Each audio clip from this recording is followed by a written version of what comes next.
Hello, Liv. Hi, how are you? Fantastic. It's so wonderful to see you. Liv Tørres, everybody. Great to see you too. I'm glad to be back. I'm glad you're Yeah, doing this. yeah. Thank you. And happy Peace Day to you. To you as well. And to Okay. everyone watching. Huh? Absolutely right. To everyone watching, happy Peace Day. So, Liv Tørres, the first thing that I'd like to ask you is could you tell us about your journey, your incredible journey, and the work that you do? Well, I've been working on international humanitarian democracy building, development issues, and peace building my whole life from various angles, so to speak. I've been in politics for a while. I've been running a big international, well, Norwegian-based, but internationally oriented organization. I was running the Nobel Peace Center a few years, and then based in New York. Now I'm the international secretary of the Confederation of Trade Unions in Norway, which organizes 1 million members, which may sound little, but remember we are 5.5 million people. So 1 million members is quite impressive. I talked with Kenji earlier from Tokyo, who was on the broadcast, and I realized that we could put two Norways into the city of Tokyo. So we are relatively few, but LO Norway has got a lot of members. And tell me, the union and all of the workers, it's not just a million people. You're actually a very large network across the entire world. How many people across the entire world? Because Yeah. obviously an organization like yours has the ability to raise incredible awareness of things like Peace Day and indeed other important events. How many workers are there under the union? Oh, we're talking the biggest international trade union movement has got 200 million members. That's the ITUC, the International Trade Union Congress.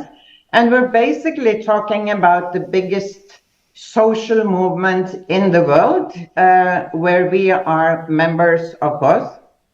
I think about it this way. The labor market is the biggest laboratory for peace building, for finding ways to solve conflicts with peaceful means through dialogue, organizing, bargaining, and building that capacity from the bottom up is maybe one of the most important things we can do when it comes to peace building. And I'm not saying leaders are unimportant. They are, of course, crucially important, and we see that behind some of the conflicts that we have in the world today. But building a kind of peace movement from the bottom up through the trade union movement is crucially important. Here people learn to organize, to bargain, to discuss issues with other members, with other workers, with other employees, and solving disagreements. And we have disagreements all the time. It might be small issues, it might be bigger issues, but solving them through dialogue and discussions and bargaining and mediation is basically the pillars of the trade union movement, and I believe the pillars of peace building as well. Incredible, absolutely incredible. Millions of people all over the world. And let's see if we can Yeah. mobilize them, Liv, for the 21st of September next year, the 25th anniversary of Peace One Day's work. But thank you for what you do over the years. And in fact, that leads me on to you've been a great supporter of Peace Day. We've worked together for a while now, which has been a huge honor. Yeah. Tell me, why is Peace Day so important to you? Look, I think, we live in a world where we see increasing polarization, increasing distrust. More and more people have lost trust in their colleagues, their neighbors, the institutions, the politicians.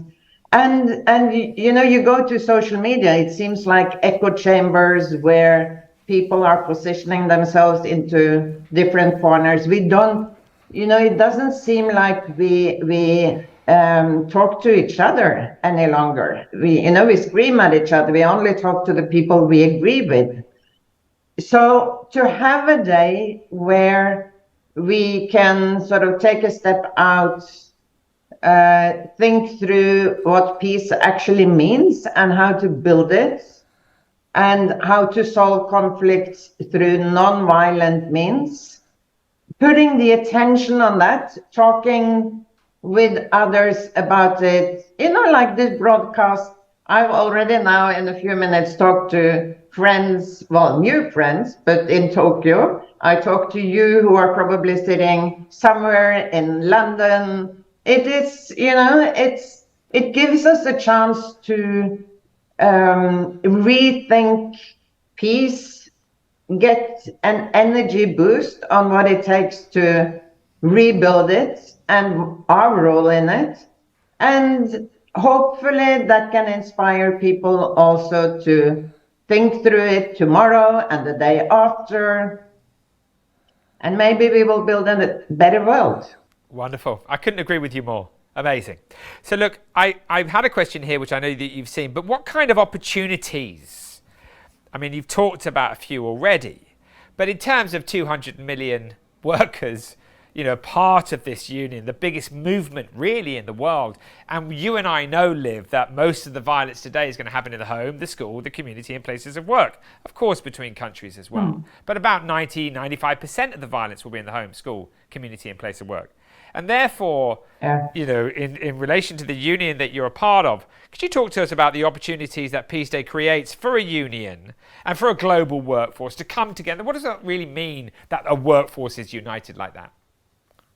Look, I think having the global workforce and trade union movement united around a call for global peace, for a stop in countries invading others, basically establishing the rules of peace. What kind of world do we want to live in? The respect for human rights, the respect for international law. Having the trade union movement promote that and saying the rules and principles are valid for everyone. We don't make exceptions. If we have international law and human rights, it should apply to everyone. Having the global workforce push that and say the same things, follow the same principles, and building that kind of peace movement up from the bottom without allowing anyone to split us and split that kind of message, I think is crucial. So I'm not saying all of that is in place now. We have experienced also, of course, in the union movement, like in any other civil society organization or multilateral body for that matter, we see that there are discussions and debates that become difficult and there are disagreements internally. But I do believe that it's possible to solve them, and I do believe that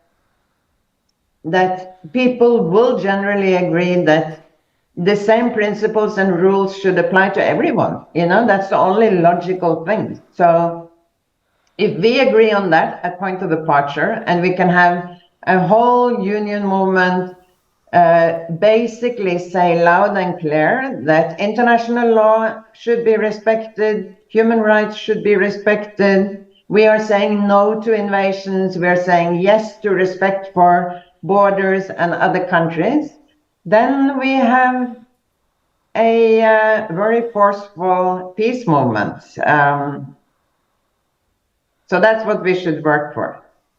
Fantastic, Liv. Fantastic.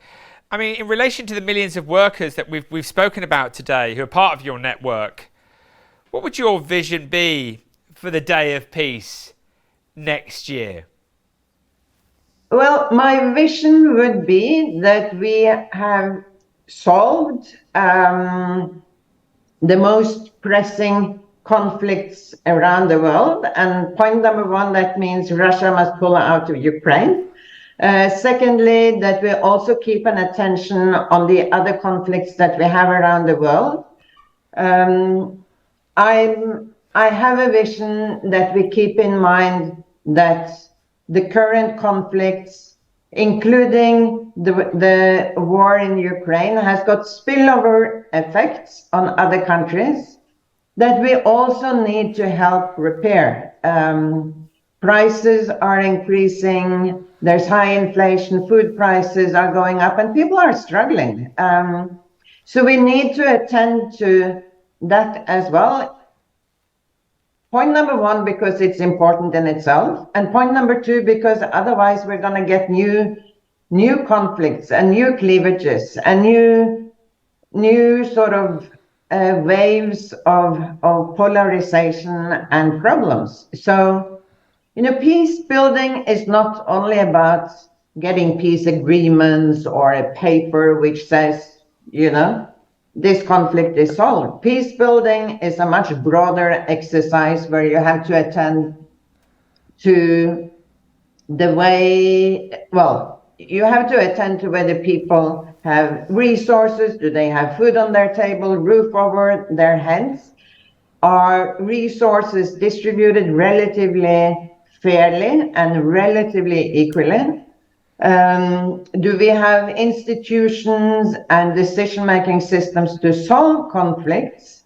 There's so much going into peace building that we need to put on the table and solve. But I do think building popular organizations and getting people involved in discussing them and solving them is crucial, and therefore building democratic membership-based organizations like the trade union movement, I think is to me, from what I've seen internationally over the years, very, very important. Unless we have strong democratic organizations that can solve issues and conflicts through discussions and dialogue and compromises and bargaining, we often end up, without those kinds of organizations, we often end up with some leaders sitting at the top making decisions on their own and easily turning in a more authoritarian direction. We need popular decision making. That's basically what democracy is about. And that's also a very important peace building methodology. Yeah. Yes, Liv. I mean, it's really interesting, isn't it? I mean, today we've got almost 17 hours, almost 89, almost 90 people Liv going to be talking today from every continent of the world, covering all sectors of society. And you're absolutely right. I mean, if we're just talking about work in this moment, which we are, but 200 million members united, interculturally cooperating, talking, communicating, sharing information of what's going on within their countries. Because, of course, as people who are watching realize, some of your members are, of course, in areas of conflict. And therefore, that strength in your union creates hope, and it's immensely important. And I draw real hope and inspiration from you, Liv, that such an amazing work, such an amazing union that you have with individuals like you committed to humanity's survival. Gives me in this moment real hope, because it's all about dialogue, isn't it? It is, but keep in mind it is the people out there, shop stewards, members at the workplace, that are basically solving the big sort of part of conflicts.